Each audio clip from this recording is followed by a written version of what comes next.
Voici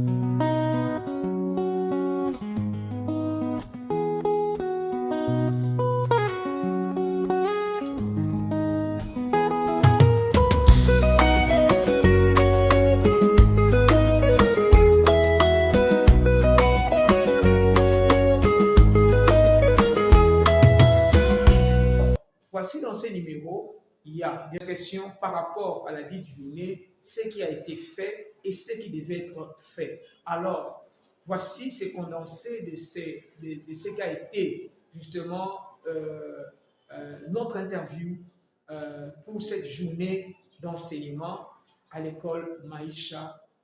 Et nous allons nous retrouver après ces condensés. Merci beaucoup. Bonjour, Monsieur Robert. Oui, bonjour, monsieur. Comment vous allez? Oui, ça semble bien.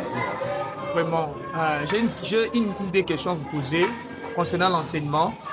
Pour cette journée internationale de l'enseignement qui est célébrée chaque le 30 avril, quelles sont vos impressions et quelles sont les perspectives d'avenir? En tout cas, en ce qui concerne la journée parfaite de l'enseignement, en tout cas, c'est une journée précieuse pour moi, je dirais, parce que ici, dans le monde où nous vivons, en tout cas, sans l'enseignement, on ne peut jamais devenir ministre, chef de l'État, parce que tout commence par l'enseignement. Dans l'enseignement, on apprend comment lire, écrire, calculer, et au fur et à mesure, l'homme se forme et s'informe aussi. En tout cas, cette journée, ça ne peut pas s'en passer comme ça. C'est une grande journée que le monde entier, bien sûr, les enseignants, ils doivent vraiment la célébrer. La célébrer. En tout cas, ils doivent aussi se souvenir, surtout beaucoup plus aux enseignants. Demandons à l'avenir et que le pays, le pouvoir puisse beaucoup penser aux enseignants, à l'avenir des enseignants. Ce sont des gens qui se battent corps et âme pour l'avenir de nos enfants et pour nous-mêmes. Bonjour, Monsieur Évariste. Bonjour, professeur. Comment vous allez? Je vais bien, merci.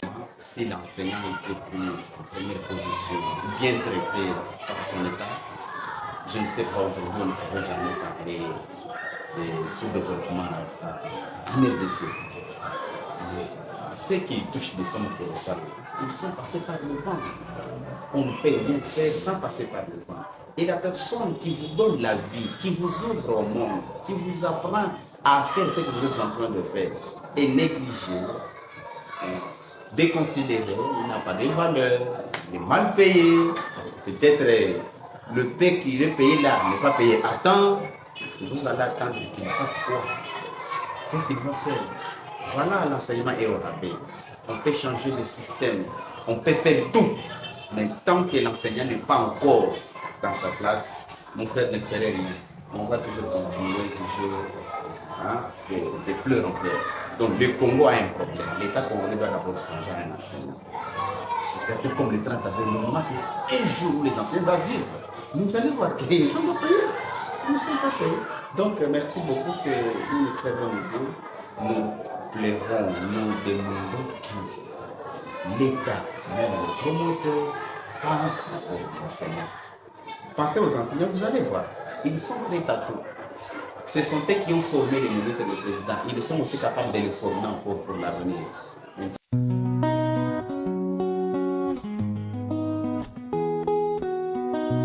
Je m'appelle Toumoulé Makifei, je suis élève à Maïcha en 6e primaire.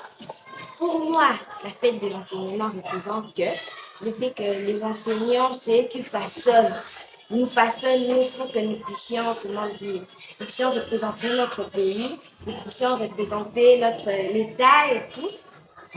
Parce que la 6e primaire, c'est quand même une classe très importante. Sans la 6e, on ne peut pas passer de classe, on ne peut pas passer directement arriver aux humanités ou en secondaire comme ça. Du coup, je trouve que la fête de l'enseignement représente le fait que les enseignants sont importants pour l'État